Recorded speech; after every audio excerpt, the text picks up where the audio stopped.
जय शिव शंकर जय गंगाधर करुणाकर करतार हरे। जय कैलाशी जय अविनाशी सुख राशि सुख सार हरे।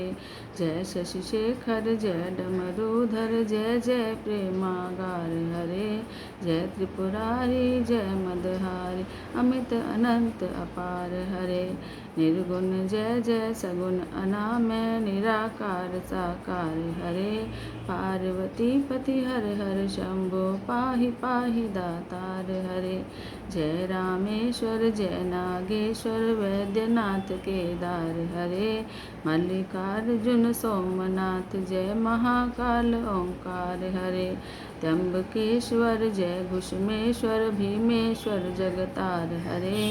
काशीपति श्री विश्वनाथ जय मंगलमय अघहार हरे। नीलकंठ जय भूतनाथ मृत्युंजय अविकार हरे। पार्वती पति हर हर शंभो पाहि पाहि दातार हरे। जय महेश जय जय भवेश जय आदि देव महादेव। किस मुख से हे गुणातीत प्रभु तब महिमा पार वर्णन हो। जय भवकारक तारक हारक पातक दारक शिव शंभो। दीन दुख हर सर्व सुखाकर प्रेम सुधाकर शिव शंभो। पार लगा दो भवसागर से बनकर करुणाधार हरे। पार्वती पति हर हर शंभो पाहि पाहि दातार हरे। जय मन भावन जय अति पावन शोक नशावन शिव शंभो। सहज वचन हर जल जनैन वर धवल वरन तन शिव शंभो। विपद विदारन अधम उबारन सत्य सनातन शिव शंभो। मदन कदन हर पाप हरन हर चरण मनन धन शिव शंभो। विभूषण रूप प्रलंकर जग के मूलाधार हरे। पार्वती पति हर हर शंभो पाहि पाहि दातार हरे। भोलेनाथ कृपालु दया में ओ घड़दानी शिव योगी। निमित्त मात्र में देते हैं नवनिधि मनवाने शिव योगी। सरल हृदय अति करुणा सागर अकथ कहानी शिव योगी। भक्तों पर सर्वस्व लुटाकर बने मशाने शिव योगी। स्वयं अकिंचन जन मन रंजन पर शिव परम उदार हरे। पार्वती पति हर हर शंभो पाहि पाहि दातार हरे। आशुतोष शिशु मोह मही निद्रा से मुझे जगा देना।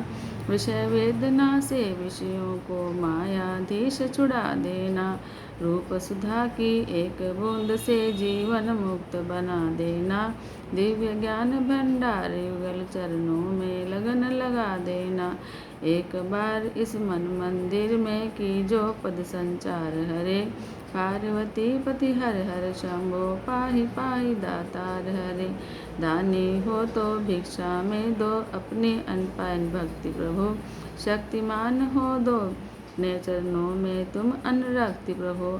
पूर्ण ब्रह्म हो दो तुम अपने रूप का सच्चा ज्ञान प्रभु। स्वामी हो निज सेवक की सुन लेना करुण उपकार हरे। पार्वती पति हर हर शंभो पाहि पाहि दातार हरे। पार्वती पति हर हर शंभो पाहि पाहि दातार हरे। तुम बिन व्याकुल हूँ परमेश्वर आ जाओ भगवंत हरे। चरण शरण की बाह घो ए उमा रमन प्रिय कांत हरे। विरह व्यथित हो दीन दुखी हो दीन दयाल अनंत हरे।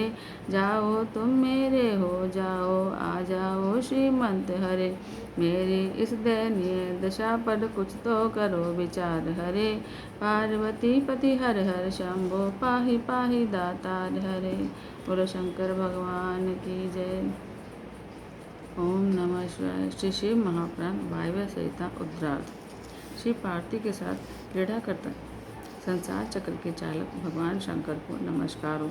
इस प्रकार मंगलाचरण और प्रणाम करके सूर्य जी बोले, हे ऋषियों, वायु देवता नैमिषारण्य क्षेत्र में पहुंचकर ऋषियों से बोले, मैंने आपको उपमन्यु की कथा सुनाई, जिन्होंने दूध पीने के लिए तपस्या करके महादेव को प्रसन्न किया।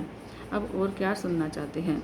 ऋषि बोले कि अब कृपा करके भगवान श्री कृष्ण जी ने उपमन्यु का दर्शन पाकर उनसे पाशुपत व्रत करने की आज्ञा प्राप्त करी, परंतु उस व्रत का ज्ञान उन्हें कैसे मिला? वायु बोले, वासुदेव श्री कृष्ण ने अपनी इच्छा से अवतार ग्रहण किया था। फिर मानव शरीर की निंदा करते हुए दैहिक शुद्धि और पुत्र प्राप्ति के विचार से मुनियों के आश्रम पर पहुँचे। उस आश्रम पर जटाजूटधारी उपमन्यु तपस्वी उन्हें मिले।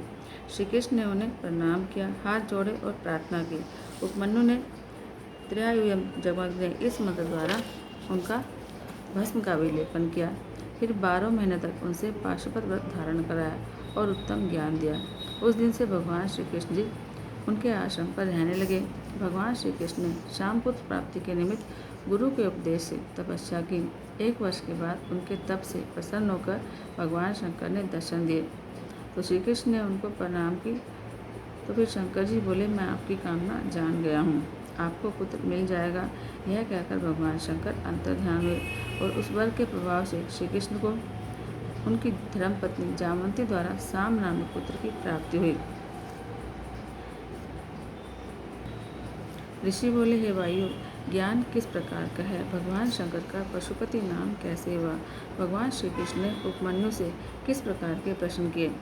यह सुनकर वायु बोले, एक दिन श्री कृष्ण ने उपमन्यु से कहा कि श्री पार्थी को जो शंकर जी ने पशुपति ज्ञान दिया, उसे और उसकी विभूति का वर्णन सुनाए। पशुपति कौन है और किस प्रकार की रस्सी से बंधे हैं, किस प्रकार छूटते हैं? श्री शंकर पशुपति कैसे हुए? तो यह सुनकर उपमन्यु बोले, ब्रह्मा से लेकर सभी स्थावर प्राणी श्री शंकर भगवान के ही पशु हैं। शंकर जी उन सबके स्वामी हैं, इसलिए पशुपति कहलाते हैं। फिर मल माया आदि दृढ़ रस्सियों से बांधे हुए हैं। अब उनकी भक्ति उपासना दृढ़ देखते हैं, तब उस माया रूपी रस्सियों से झट उन्हें छुड़ा देते हैं। 24 तत्व माया के शुभ कर्म हैं और यही विषय भी हैं। इन्हीं से ये जीव बंधा है।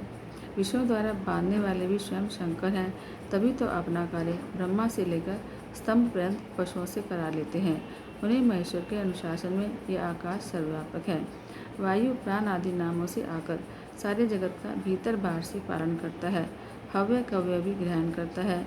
जल रूपी जगत में जीवन भर देता है। फिर पृथ्वी जगत को धारण करती है। सारांश, देवादिकों का पालन और दैत्यों का संहार करने वाले शंकर हैं। उनके ही अनुशासन से इंद्र तीनों लोकों की रक्षा करता है। वरुण देव को जल का आधिपत्य बनाया है। संसार में सभी कार्य शंकर जी के अनुशासन से चल रहा है। इसलिए भगवान शंकर का पूजन आराधन सद्गति देता है और भगवान शंकर ही अपनी मूर्तियों से ब्रह्मांड में व्यापक हो रहे हैं। ब्रह्मा, विष्णु, रुद्र, महेशान, सदाशिव ये उनकी प्रतिमाएं हैं, जिनसे सारा जगत व्याप्त हो रहा है। इस प्रकार और भी 5 मूर्तियां ईशान, पुरुष, अघोर, वामदेव, सद्योजात प्रसिद्ध हैं। ईशान तो सब में मुख्य है, यही मूर्ति क्षेत्रज्ञ है। मूर्तिमान स्थानु मूर्ति पुरुष है।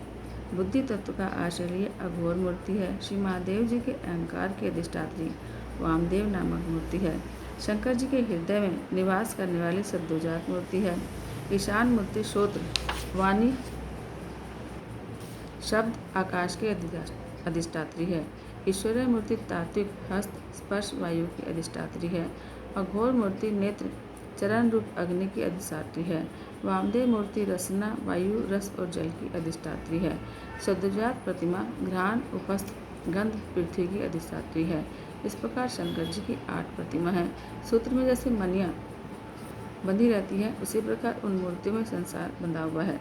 ये 8 मूर्तियाँ सर्व, भव, रुद्र, उग्र, भीम, पशुपति, ईशान, महादेव इत्यादि पृथ्वी, जल, तेज, पवन, आकाश, क्षेत्रज्ञ, सूर्य, चंद्र आदि को धारे हुए हैं। विश्वधारिका शिव की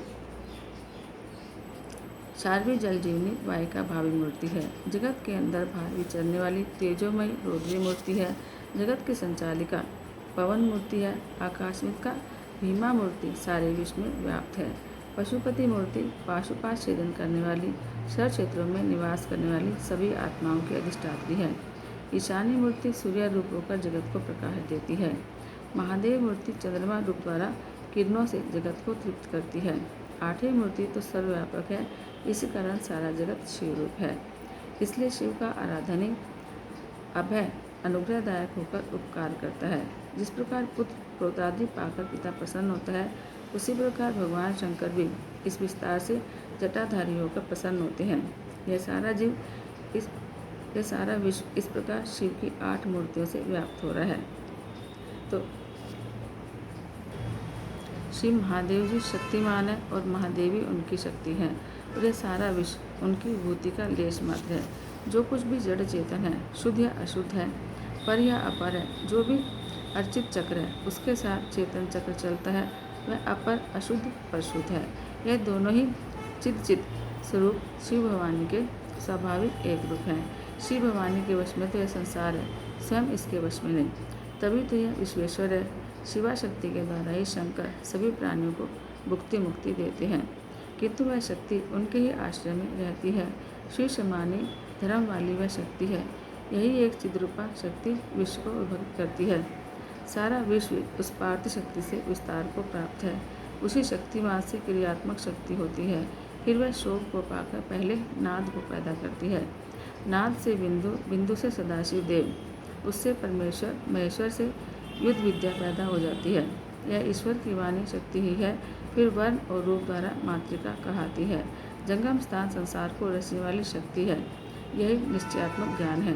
ज्ञान और क्रिया की अभिलाषा वाली तीन शक्तियों द्वारा ईश्वर शक्तिमान है। जगत भर में स्त्री पुरुषों की विभूति शिव भवानी से आश्रित है। शिव तो महेश्वर है और भवानी माया रूप है।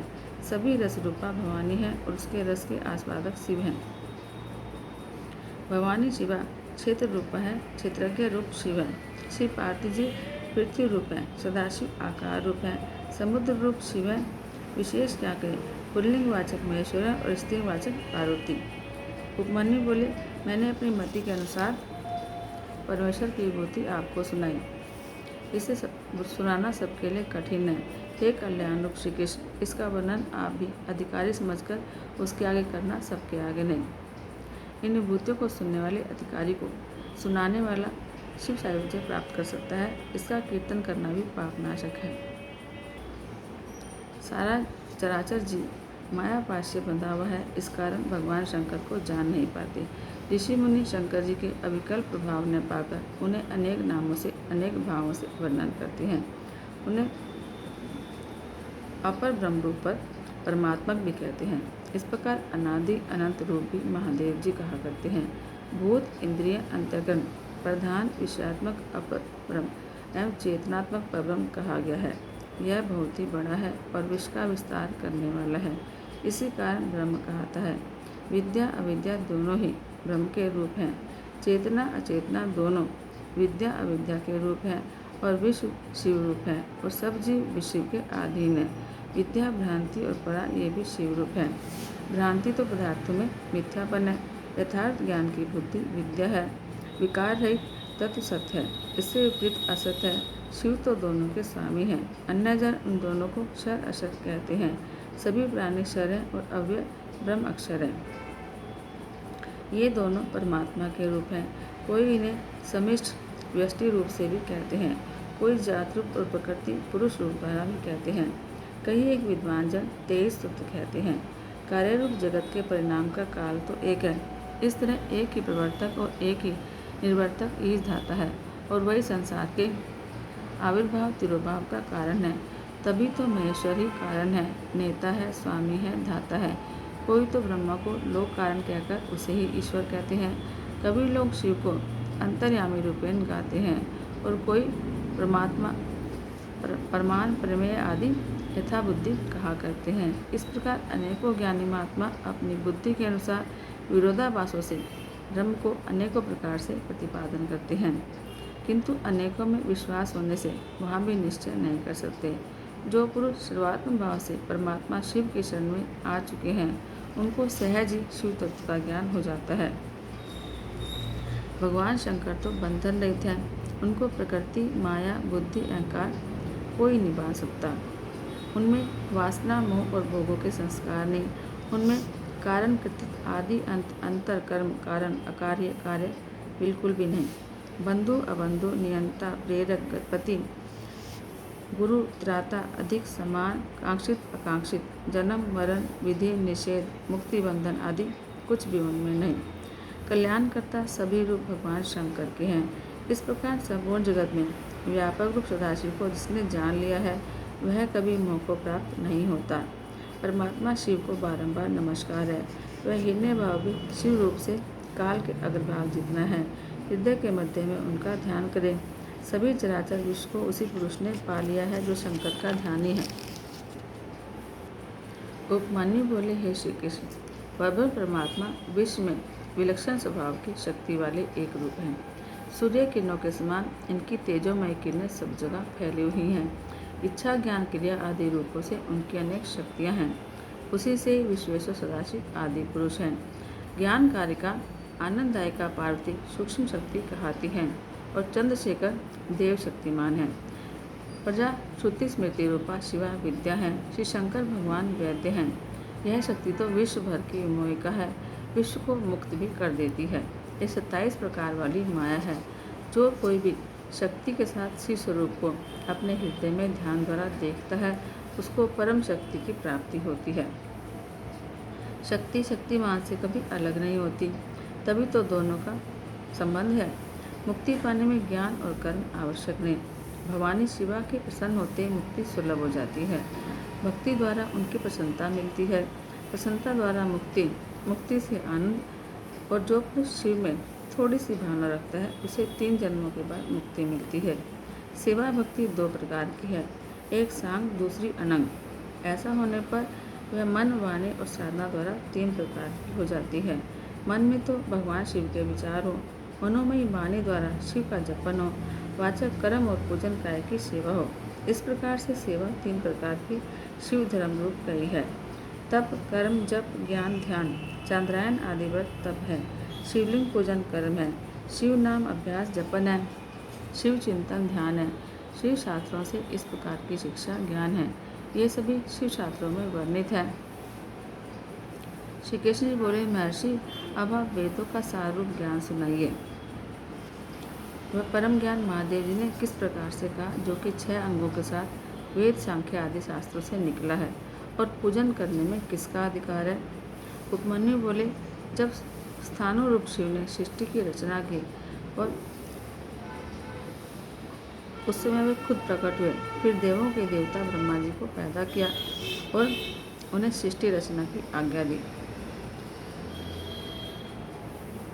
फिर यज्ञात सोम रचना की, सोम द्वारा स्वर्ग बन गया। फिर पृथ्वी, अनल, सूर्य, यज्ञ, विष्णु, इंद्र सभी देवताओं ने उनकी स्तुति की। परमात्मा ने उन सबका ज्ञान हर लिया। इस प्रकार वे पूछने लगे कि आप कौन हैं। तब रुद्रदेव बोले, मैं पुराण पुरुष, विकार बाधित, भूत भविष्य वर्तमान में रहने वाला हूँ। मुझसे अलावा कोई नहीं है, मैं ही सबका नियंता हूँ। ऐसा कहकर रुद्र अंतर्ध्यान हो गए और देवता व्याकुल हो गए। फिर 100 मंत्रों से स्तुति करके पाशुप्रवत करके सिर पर भस्म लगाई। तब भगवान शंकर प्रकट हुए। दर्शन करके देवताओं ने स्तुतियाँ की। शंकर जी बोले, क्या चाहते हो। तो बोले, आप कृपा करके अपने पूजन का विधान सुनाइए। वह किस प्रकार होता है और उसमें किसका अधिकार है। यह सुनकर भगवान शंकर ने परम तेजस्वी 8 भुजाओं वाला अपना चतुर्मुख रूप का दर्शन कराया। तो देवता चकित होकर उनको देखने लगे। भगवान शंकर को सूर्य और पार्वती को चंद्रमा मान लिया। फिर उन्हें अर्घ्य देकर प्रणाम करके बोले, हे सिंदूर की आभा वाले, सुंदर मंडल वाले, स्वर्ण भूषण भूषित, कमल समान तेजस्वी देव, आप हमारा अर्घ्य स्वीकार करें।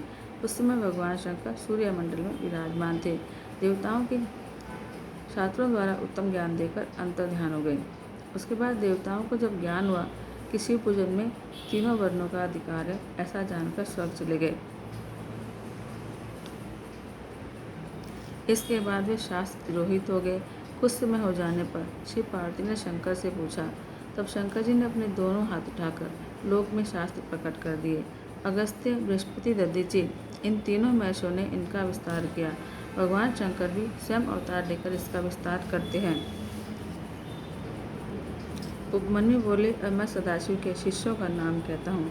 श्वेत, मदन, सुनेत्र, कंका, लोगाक्षी, जैगिष्वद, दिवाहा, ऋषभ, उग्र, अत्रि, सुपालक, गौतम, वेदशिरा, भूकन, भुआवासी, शिखंडी, जटामाली, दारुक, लांगुली, महाकाल, शूली, दंडी, मुंडेश, सहिष्णु, शोभ शर्मा, नकुलेश्वर, ये 28 योगाचार्य हुए, जो कि वराकल्प के 7वें व्यवस्थ मनंत्र में पैदा हुए थे।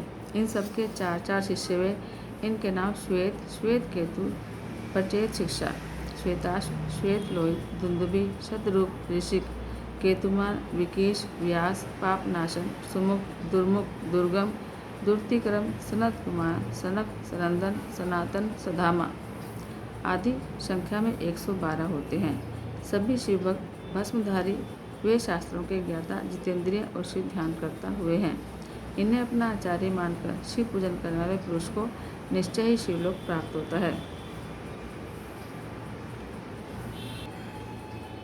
जब पार्वती जी ने भगवान शंकर से पूछा कि आप बताएं कि आप थोड़ी सी भक्ति और शक्ति और बलवानों को कैसे प्रसन्न हो जाते हैं, वे लोग होते तो मंदबुद्धि हैं, उनकी अधीनता आप कैसे मान लेते हैं। शंकर जी बोले, देवी, मैं कर्म, जब यज्ञ, समाधि आदि से इतना प्रसन्न नहीं होता जितना श्रद्धा भक्ति से प्रसन्न होता हूँ। मुझे वश में करने का उपाय है मेरी भक्ति हो और श्रद्धा हो। जो अपने आश्रम के अनुकूल आचरण करने वाला है वह मुझ में श्रद्धा रखता है। ब्रह्मा जी ने मेरी ही आज्ञा से वन आश्रम के धर्म बताए हैं, किंतु वे धर्म तो बहुत से धन और परिश्रम से सिद्ध होते हैं। उसी धर्म से ज्ञानी पुरुष दुर्लभ श्रद्धा पाता है, फिर एकाग्र चित्त से मेरे पूजन भक्ति द्वारा मुझे प्राप्त हो जाता है। मैंने अपने भक्तों के लिए वर्णाश्रम का भी अंतर बना दिया है। इसमें तो केवल मेरे भक्तों का अधिकार है। वर्ण आश्रम पर चलने वाले जन मल माया आदि से छूटकर मेरे लोक को पा लेते हैं। जो केवल श्रद्धा से वर्णाश्रम धर्मी होकर मेरा भक्त होता है वह अपनी आत्मा का उद्धार कर लेता है। सनातन धर्म के 4 पद हैं, ज्ञान, क्रिया, योग और वचर्या। 6 मार्गों से शुद्धि विधान को क्रिया कहते हैं। वर्णाश्रम 4 युक्त मेरी विधि द्वारा अर्चन विधि को चर्या कहते हैं। मुझ में वर्णित मार्ग द्वारा केवल मुझ में चित्त लगा देना और चित्त को निर्मल करके ध्यान करना 100 अश्वमेध के जितना फल मिलता है। जिसका विषय वासना वाले प्राणियों से हटा हुआ है वही विरक्त है। वैराग्य के साथ ज्ञान हो जाने से उनको योग मिलता है। चाहे वह कितना भी पतित हो, किंतु योग ज्ञान से मुक्ति पा लेता है। मन, वाणी, शरीर के भेद से मेरा भजन 3 प्रकार का है। कोई तप, कर्म, जप, ध्यान, ज्ञान, इन भेदों से उसे 5 प्रकार का कहते हैं। दूसरे लोगों से निर्मित पूजन बाह्य है और स्वयं ज्ञान से पूजन अभ्यंतर है। मुझमें मन लगाना मन का भजन है। मेरे नामों के गायन में वाणी लगाना यह वाणी का भजन है। मेरे कहे त्रिपुंड आदि तिलक लगाना और अन्य चिन्ह धारण करना यह काया का भजन है। केवल मेरा पूजन कर्म है, मेरे लिए शीर शोषण तप है। पंचाक्षर क्रियाओं का चिंतन उच्चारण जप है। रुद्र का स्वाध्याय अभ्यास है। मेरा रूप चिंतन ध्यान है। शास्त्रों के सच्चे अर्थ का ज्ञान ही ज्ञान है। अभ्यंतर शुद्धि बाह्य शुद्धि है। जिनकी आत्मशुद्धि नहीं हुई वह तो सदा अपवित्र है। अतः भावना के साथ भजन करना श्रेष्ठ है। जो पुरुष निष्काम भाव से मेरा भजन ध्यान करते हैं, यदि उसके पीछे उनको फल की इच्छा हो तो भी मुझे प्रिय है। अब मैं ब्राह्मणों के कर्म कहता हूँ। 3 बार नहाना, अग्नि कर्म करना, लिंग पूजा, दान, ईश्वर भावित स्थान, सभी कालों में दया भाव, सत्य, संतोष, आस्तिकता, अहिंसा, लज्जा, श्रद्धा, पढ़ना पढ़ाना, उपदेश, ब्रह्मचर्य, श्रवण, तप, क्षमा, शौच इत्यादि ये वर्ण धर्म है। ये सामान्य है, ब्राह्मणों के लिए तो विशेष है। क्षमा, शांति, संतोष, सत्य, अस्तेय, ब्रह्मचर्य, मेरे तत्व का ज्ञान, वैराग्य, भस्म लगाना, सर्वसंग में निवृत्ति, ये 10 ब्राह्मणों के लक्षण हैं। अब योगियों के सुनो। दिन में भिक्षा और भोजन ये तो वानप्रस्थी के समान है। ब्रह्मचारियों को रात्रि भोजन मना है। पढ़ाना, यज्ञ कराना, दान लेना ये क्षत्रियों के लिए निषिद्ध है। क्षत्रियों के लक्षण ये हैं: सभी वर्णों की रक्षा, संग्राम में शत्रुओं पर विजय, दुष्ट जनों को मारना, सभी जनों पर विश्वास ना करना किंतु मेरे भक्तों पर विश्वास करना, ऋतुकाल में स्त्री गमन और सेना की रक्षा ये क्षत्रिय धर्म है। गोरक्षा, व्यापार, खेती करना ये वैश्य धर्म है। तीनों वर्णों की सेवा करना शुद्ध धर्म है। गृहस्थियों का धर्म तो अपनी धर्म पत्नी का सेवन मुख्य है। ब्रह्मचारी यतियों का धर्म ब्रह्मचार्य पालन है। नारियों का धर्म पति सेवा है। मेरा पूजन पति की आज्ञा होने पर ही करें। जो स्त्री पति आज्ञा के बिना मेरा पूजन करती है वह नरक जाती है। विधवा स्त्रियों का धर्म व्रत, दान, तप, शौच, भूमि शयन, रात्रि भोजन, ब्रह्मचर्य, भस्म और जल से स्नान, शांति, मौन, क्षमा, दुष्टों से दूर रहना, अष्टमी, चतुर्दशी, पूर्णिमा और एकादशी तिथियों में निराहार व्रत, मेरा पूजन इत्यादि हैं। सारे धर्म का सार तो सदा मेरा ध्यान और मेरे षड अक्षर मंत्र का जाप है। ओम नमः शिवाय मंत्र द्वारा सभी सिद्धियां मिल जाती हैं, इसे यत्नपूर्वक जपता रहे। यह मंत्र बड़ी ही महिमा वाला है। जो इस पर विश्वास नहीं करता वह नरक का अधिकारी है। इसमें 7 करोड़ मंत्र हैं और असंख्य उपमंत्र हैं। यह तो एक सूत्र में अनेकों मणियों के समान है। सारे शिव का ज्ञान और सभी विद्याओं के तत्व इस एक मंत्र में है। अन्य बहुत से शास्त्रों की उस पुरुष की कोई आवश्यकता नहीं जो हृदय में ओम नमः शिवाय महामंत्र का जाप करता है। श्री पार्वती जी बोली के प्राणनाथ, कलयुग तो हमेशा संसार में डालने वाला है। इसमें पाप रूप अंधकार फैल जाता है, धर्म से विमुखता हो जाती है, वर्णाश्रम धर्म आचार नष्ट हो जाते हैं, किसी का अधिकार निश्चित नहीं होता, गुरु और शिष्यों की मर्यादा नष्ट हो जाती है। तो क्या करें कि भक्तों को आपकी गति मिले, वे किस प्रकार से मुक्त हों। भगवान शंकर ने कहा, कलयुग में केवल मेरा ये पंचाक्षर मंत्र पर्याप्त है।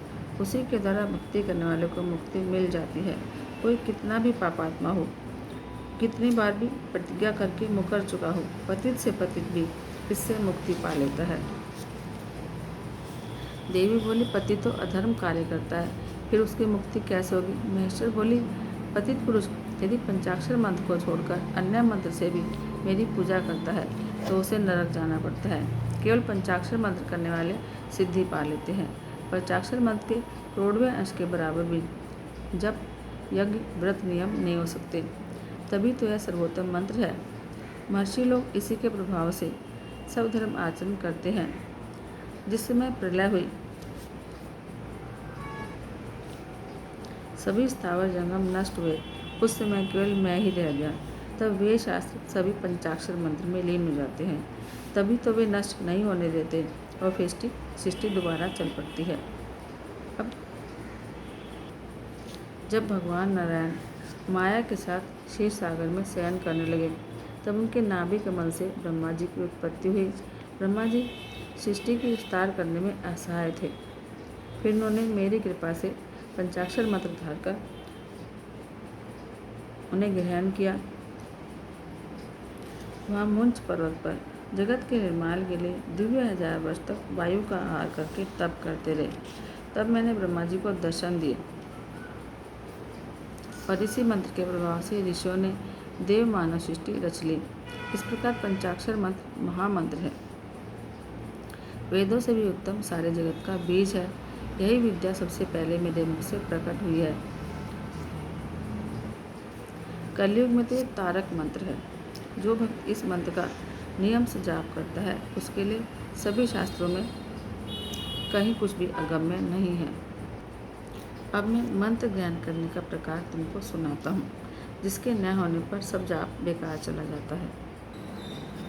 किसी योग्य गुरु के द्वारा मंत्र ग्रहण करना चाहिए और उनको उत्तम से उत्तम वस्तु भेंट करनी चाहिए और अपनी योग्यता के साथ फिर मंत्र ग्रहण करें और गुरुदेव भी उसकी परीक्षा करते रहें। गुरुदेव जब देखें कि यह निरंकारी हो चुका है, तब पवित्रता के लिए उसे घी से स्नान करावे और मंत्र से परम पवित्र औषधि आदि द्रव्य मिलाकर जल से स्नान करावे। वस्त्र आभूषणों से भूषित करके पुण्य वाचन करा के फिर ब्राह्मणों का पूजन करे। उसके बाद गौशाला या मंदिर में जाकर पूजा करके शिष्य को यथाविधि मेरे ज्ञान का उपदेश करें। शिष्य उस मंत्र को 1008 बार नित्य जपे, तब उसे परम गति मिलती है। मंत्र के जितने अक्षर हैं उससे चौगुना, और केवल रात्रि को उससे चौगुना आपका लक्ष्य होना चाहिए और केवल रात को भोजन करें और संयम रखें। इस पुरुष ने पुरस्रण करके नित्य के जपन का नियम कर लिया, उसे उसके समान तो पुण्यात्मा कोई है ही नहीं। वाचिक जप से 1 गुना फल है, उपांश जप का 100 गुना, मानस का 1000 गुना, सगर्भ करने के द्वारा 1,00,000 गुना। सगर्भ तो मंत्र के आदि में और अंत में ओम लगाना चाहिए। ध्यान के साथ जप करना तो सगर्भ जप से 1000 गुना विशेष है। इस प्रकार मैंने 5 विधियाँ सुना दी। इनमें से किसी एक को भी ग्रहण कर ले सूर्य, अग्नि, गुरु, चंद्रमा, दीपक, जल, ब्राह्मण, गो इनके पास स्थित होकर जप करें। वशीकरण में पूर्व की ओर मुख और घात करने में दक्षिण मुख, धन प्राप्ति के लिए पश्चिम मुख और शांति पाने के लिए उत्तर मुख होकर जाप करें। उस समय श्वान चंडाल को नहीं दिखे, अचानक दिख जाए तो आचमन कर ले। सदाचार रखना परम धर्म है। परम तप, उत्तम धन, श्रेष्ठ विद्या और परम गति, ये सब आचार है। आचार्य पुरुष लोक निंदित है, उसे परलोक में भी सुख नहीं मिलता। पुरुष हमेशा सदाचारी होकर रहे। और जब सिद्ध गुरु से मंत्र पाए तो मंत्र की सिद्धि हमेशा सफल होती है। एक मंत्र के सिद्ध होने पर सारे मंत्र अपने आप सिद्ध हो जाते हैं। श्री कृष्ण जी बोले, हे महर्षि, आप जी ने पहले सूक्ष्म रूप से कह चुके हैं, उन उत्तम शिव संस्कारों को सुनाएं। उपमन्यु बोले, 6 मार्ग शुद्ध कर लेने को संस्कार कहते हैं, जिससे ज्ञान प्राप्ति और पाश बंधन विनाश हो, वह संस्कार दीक्षा होती है। दीक्षा 3 प्रकार की है, सांभवी, शाक्ति और मांत्रिक। सांभवी दीक्षा गुरु दर्शन, स्पर्श, संभाषण आदि से पाप विनाशनी होती है। यह सांभवी तीव्रता और भेद द्वारा 2 प्रकार की है। जिसके द्वारा पाप नष्ट हो जाए वह तीव्रा, और जिसके द्वारा शीघ्र आनंद प्राप्त हो वह तीव्रता सांभवी दीक्षा है। गुरुजी योग के मार्ग द्वारा शिष्य के शरीर में प्रवेश करके जो ज्ञानमय दीक्षा देते हैं उसे शाक्ति दीक्षा कहते हैं। कुंड मंडल के साथ साथ जो क्रिया वाली दीक्षा दी जाए वह मंत्र दीक्षा है। गुरुदेव भी शिष्य की परीक्षा करके दीक्षा दे, ज्ञान और क्रिया द्वारा शिष्य का शोधन करे। शिष्य भी गुरु को अपना साथ दे, शिव पूजन करे, गुरु संगति में रहे। इस प्रकार अपने गुरु जी के गौरव को बढ़ाए। शिव ही गुरु है और गुरु ही शिव है, कभी उसमें भिन्नता न जाने। गुरुदेव की आज्ञा द्वारा ही सभी कार्य करें। गुरु के सामने आसन पर न बैठे। आसन से गुरु के सामने विरुद्ध बोलना पाप है, उससे नरक मिलता है। गुरु यदि गुणवान है और शंकर भक्त है तो परम मुक्ति देने वाले हैं। गुरु अपने घर में आए हुए ब्राह्मण वर्ण शिष्य को 1 वर्ष तक और क्षत्रिय शिष्य को 2 वर्ष तक और वैश्य शिष्य को 3 वर्ष तक परीक्षण करे। जिस शिष्य को फटकारा जाए फिर वे मौन धारण कर दुख को अनुभव ना करें। वे ही शिष्य सत्पार और संस्कार के योग्य हैं। स्त्रियों को शिव संस्कार ग्रहण करने का अधिकार नहीं। वे तो पति की आज्ञा पाकर शिव पूजन करें। पतिहीन नारी पुत्र या अन्य किसी से आज्ञा ले। कन्या हो तो पिता की आज्ञा से ग्रहण करें। उपमन्यु बोले, हे श्री कृष्ण जी, जब कोई साधन कराने लगे तब वह पहले पवित्र स्थान में जाकर समय अभाव नाम का संस्कार करें। उसमें शुभ दिन पुण्य समय पहले देख ले, वहाँ की सुगंध, वर्ण, रस आदि द्वारा परीक्षण करें। फिर उसी भूमि पर शिल्प शास्त्र कथित विधि द्वारा मनोहर मंडल की रचना करें। मध्यम में वेदी हो। ईशान कोण से लेकर 8 दिशाओं में कुंड बनाए। पश्चिम दिशा में प्रधान कुंड होना चाहिए अथवा 8 कुंड बनाकर एक ही कुंड बहुत सुंदर बनाए। चंदोवा, ध्वजा, पताका, पुष्पमालाओं से उसे शोभित करे। उस वेदी के मध्य में सुंदर मंडप होना चाहिए। फिर चांदी सोने द्वारा ईश्वर का आह्वान करें। शक्ति न हो तो चावल, सिंदूर, पुष्पों से आह्वान करें। 1 या 2 हाथ श्वेत या लाल कमल बनावे। कमल की 8 कलियां हों, आधे में तो केश और आधे में दल निर्माण करें। यदि 2 हाथ बड़ा कमल हो तो 16 अंगुल कर्णिका हो, यानी कली हो। वेदी पर धान, चावल, सरसों, तिल, पुष्प, कुशा आदि बिछाए। फिर कलश स्थापन करें। कलश धातु का हो या मिट्टी का, उसे शुद्ध जल से भरकर उस पर सुगंधित पुष्प, अक्षत, कुशा, दूर्वा, नया लाल वस्त्र और श्रीफल हरा धारण करें। कमल के उत्तर दल में उसके आसन की कल्पना करके स्वयं आसन पर बैठ जाए। चंदन मिश्रित जल द्वारा आचमन करके षोडशोपचार से विधिपूर्वक कलश पूजा स्थापन आदि करें। उसके बाद गुरुदेव भी अपना नित्य कृत्य करके प्रसन्नता से पूजा भवन में जाए और मंडल के मध्य महेश्वर का पूजन करें। फिर शिव कलश में शिव का आह्वान करके विधान के साथ उस कलश का पूजन करें। फिर पश्चिम की ओर मुख करके यज्ञ रक्षक भगवान शिव का ध्यान करते हुए दक्षिण में शिव जी के अस्त्रों को पूजे। मुद्रा आदि दिखाकर मंत्रोच्चार से यज्ञ आरंभ करें। शिव अग्नि में प्रधान आचार्य होम करें। आचार्य प्रार्थना करें, हे सदाशिव, आप मेरे शिव में प्रवेश करके इस भक्त को संसारिक दुखों से छुड़ाओ। उसके बाद उपवासकर्ता अथवा हविष्य अनुभोक्ता ओंकार के जप करने वाले शिष्य को मंडप के दक्षिण या पश्चिम द्वार पर उत्तराभिमुख करके कुशासन पर बिठाए और खुद पूर्व की तरफ मुँह करके उसे जल द्वारा प्रोक्षण करे। फिर फूलों से उसका ताड़न करे। मंत्र द्वारा शोधित नवीन वस्त्र से उनकी आंखें बांधकर शिष्य को मंडप में ले जाए। गुरु की आज्ञा पाकर शिष्य शिव की 3 परिक्रमा करे। उसके बाद पूर्व या उत्तर की ओर मुख करके स्वर्ण के साथ पुष्पांजलि अर्पण करे, दंडवत प्रणाम करे। उसके बाद फिर शिष्य का प्रोक्षण करके आचार्य उसकी आंखें खोल देवे। शिष्य आंखों द्वारा मंडल का दर्शन करके प्रणाम करे। उस शिष्य को आचार्य मंडल के दक्षिणी ओर कुशासन पर बैठावे। स्वयं शिव आराधना करके उसे हाथ से स्पर्श करे और शिव मंत्र का उच्चारण करे। शिव शास्त्र के अनुसार प्राणी का विनिर्गम करके शिष्य के सिर में प्रविष्ट होकर मंत्रों से तर्पण दे। मूल मंत्र के तर्पण से 10 आहुतियाँ, अन्य देवताओं के लिए 3 आहुतियाँ दें। उसके बाद 10 आहुतियाँ आचार्य फिर देवे। उसके बाद महेश्वर का पूजन करके आचमन करे। क्षत्रिय हो या वैश्य, इनका उद्धार करके उसमें प्राणत्व की भावना उत्पन्न करे। फिर उसे रुद्र कहकर संबोधित करे। गुरुदेव वायु को नाड़ी द्वारा निकालकर सुषुम्ना नाड़ी द्वारा धारण करे। फिर मंत्रों से हृदय में प्रवेश कर शिष्य को आसन पर बिठा घट जल से मंत्रों द्वारा उसका प्रोक्षण करे। उसके बाद शिष्य फिर जाकर स्नान करे और शुद्ध वस्त्र पहनकर मंडप में आए। पहले की तरह गुरु उसे कुशासन पर बिठा देव पूजन करके कन्यास आदि करे। फिर आचार्य भस्म लेकर शिष्य का स्पर्श करते हुए शिव को याद करें और कहें कि हे देवादिदेव, आप यहाँ अचल होकर विराजें। फिर शिव जी के तेज को याद करें। उसके बाद गुरुदेव शिष्य के कान में धीरे से शिव मंत्र का उपदेश करें और शिष्य भी हाथ जोड़कर सुने और आचार्य की आज्ञा से शिव मंत्र का उच्चारण करें। गुरुदेव उसे शक्ति मंत्र बुलवाकर मंगलाचरण करें और योगासन की शिक्षा दें। उसके बाद गुरुदेव की आज्ञा से शिष्य शिव अग्नि आचार्य के पास भक्ति के साथ दीक्षा वचनों का उच्चारण करें। भगवान शिव का जब तक पूजन न कर ले, कभी भी पहले भोजन न करे। इस प्रकार से विधि पूर्वक पूजन करने वाला शिष्य समय नामी गुरुदेव की आज्ञा पालने का अधिकार पा लेता है। इसके बाद कन्यास आदि करके हाथ से भस्म लेकर शिष्य को दे और विमंत्रित रुद्राक्ष भी दे। शिव शंकर की मूर्ति भी दे।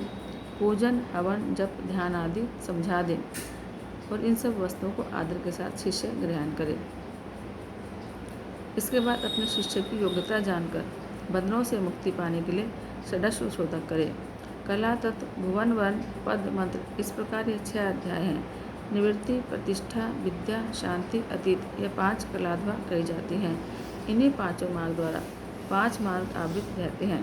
शिव तत्व से लेकर पृथ्वी तक तत्वाध्वा कहा जाता है। यह शुद्ध अशुद्ध के 2 भेदों से 26 संख्या वाला होता है। आधार से आरंभ करके उन्मना तक भुवनाध्वा कहता है। यह 60 प्रकार का होता है। रुद्र रूप वर्ण 50 प्रकार के होने से वर्णाध्वा कहे जाते हैं। पदाध्वा तो अग्नित भेदों वाला है। सारे उपपंथ मंत्राध्वा कहे जाते हैं। सदाशिव तो तत्व नायक हैं, उनके तत्वों की गणना अशक्य है, तो मंत्रों की गणना भी असंख्य है। इस सबसे पहले मार्ग स्वरूप का ज्ञान होना चाहिए, फिर अध विशोधन करें। पहले वर्णन केवल कुंड के मंडल तक कृत्य करके पूर्व दिशा में 2 हाथ जितना कलश मंडल बनावे। तब आचार्य स्नान कर नित्य कर्म करे और शिष्य के साथ मंडल में जाकर शिव पूजा करें। 4 से चावलों की खीर बनाकर आदि शिव के समर्पण करे, आदि हवन के लिए रख दे।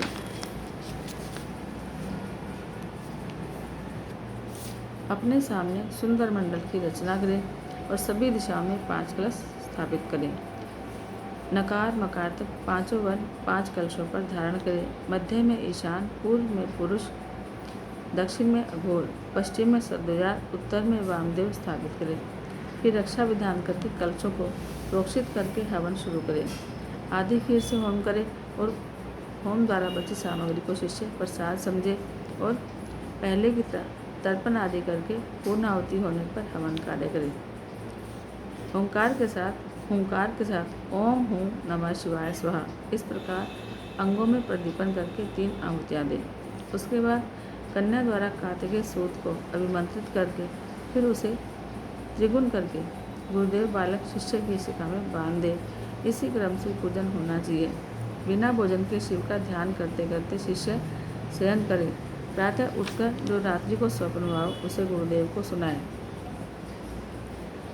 उसके बाद आचार्य की आज्ञा से नित्य कर्म करके हाथ जोड़ के वहाँ से जाकर उसके बाद नेत्रों को बांधकर गुरुदेव शिष्य द्वारा पुष्प फैलाए। जहाँ जहाँ पुष्प गिरे वहाँ उस नाम का उच्चारण करे।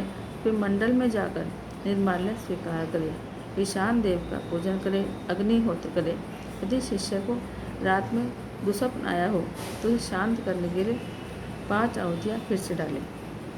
फिर वागीश्वरी पूजन करे। उस वक्त वागीशम को प्रणाम करके मंडल में देव पूजन करे, 3 आहुति दे। उसके बाद वागीश्वरी से अपने आप को निविष्ट कर देवे। शिष्य को गुरुदेव मंत्रों द्वारा शुद्ध करके चेतन करे, फिर पूर्णाहुति डाले। उसके बाद ब्राह्मण पूजन करे, फिर 3 आहुतियाँ देकर शिव स्मरण करे। उसके बाद नील रुद्र वागीश्वरी तेजस्विनी शिव शक्ति का चिंतन करे। उसके बाद गुरुदेव शिष्य को अपने सामने बैठा के कैंची को जल प्रोक्षण द्वारा शुद्ध कर ले। उसके साथ शिष्य की सूत्र सहित शिखा छेदन कर दे। उसे गोबर में स्थापित कर अग्नि में हवन कर दे। फिर मंडल में विराजमान शिव पार्वती का ध्यान करें और प्रार्थना करें कि हे देवाधिदेव, आपकी कृपा से षडद्वा का शोधन हुआ है। इसी कारण इसे अव्यय धाम की प्राप्ति हुई। तब नाड़ी संधान के साथ पंचभूतों की शुद्धि करें। 3 आहुतियाँ देकर अनिमा आदि गुणों का निरूपण करें। आवरण के साथ गौरी शंकर को पूजन आसन दे और प्रार्थना करें कि मेरा किया हुआ पुण्य कार्य सफल हो। फिर गुरुदेव शिष्य के साथ पृथ्वी पर देवता को प्रणाम करके मंडल और अग्नि से देव विसर्जन करें। उपमन्यु बोले, हे श्री कृष्ण, अब मैं आपको मंत्र साधने का प्रकार बताता हूँ। मंडप के मध्य में शिव पूजन करके कलश स्थापना करें, हवन करें। फिर सिर खोले हुए शिष्य को मंडप में बिठाएं। उसके बाद 100 आहुतियों का हवन करें। पुष्प मिले तो जल से अभिषेक करें। फिर शिव संबंधी विद्या प्रदान करें। फिर शिष्य को साधन की रीति बतावें। इस प्रकार शिष्य साधन उपदेश को ग्रहण कर गुरु के सामने ही मंत्र साधे। यह साधन मूल मंत्र का पुरस्चरण होता है। जब इस प्रकार साधन आराधन पूर्ण हो जाए तो सुंदर स्वादिष्ट खीर निवेदन करें, प्रणाम करें। फिर 1 करोड़ या आधा करोड़ जप करें। इतना न हो तो 20 या 10 लाख जप करें। इसके बाद नमक के बिना भोजन या खीर का भोजन करें। हे श्री कृष्ण, इस प्रकार मंत्र साधने वाले पुरुष को इस लोक और परलोक में कुछ भी असाध्य नहीं है। शिष्य जब इस प्रकार से मंत्र साध ले तो फिर पशुपति व्रत धारण करे। फिर गुरुदेव योग्य समझे और उसका अभिषेक करे और उसके बाद शिव पूजन करके शिष्य को अभिषेक करने के लिए आसन पर बिठाए। पंचकलाओं से परिपूर्ण कलश शिव जी के लिए स्थापित करें, उसका पूजन करें और मध्य के कलश का जल लेकर शिष्य का अभिषेक करें। फिर भगवान शंकर को वस्त्र अलंकारों से सुशोभित करके शिव मंडल में आराधना करें। फिर 100 आहुतियों से हवन करके पूर्णाहुति देवें। शिष्य को भी साथ साथ समझाता जाए।